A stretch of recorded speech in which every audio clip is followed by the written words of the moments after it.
Welcome to Code Fix, where you learn and enhance your programming experience.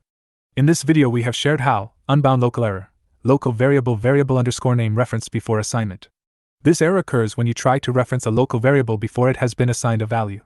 In Python, you must first assign a value to a variable before you can reference it. If you try to reference a variable before it has been assigned a value, you will get the unbound local error message. For example, consider the following code. When you run this code, you will get this kind of error. This error occurs because the variable x is referenced before it has been assigned a value.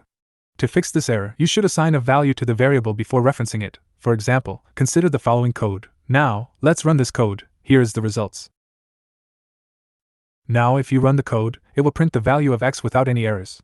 Hopefully this video helps you to sort out the issue you were facing. If you still face problem or need further help, just write in comments. I will reply you as soon as possible. Before you go, if you like this video, you can subscribe for this channel for future videos, which can help and assist you further.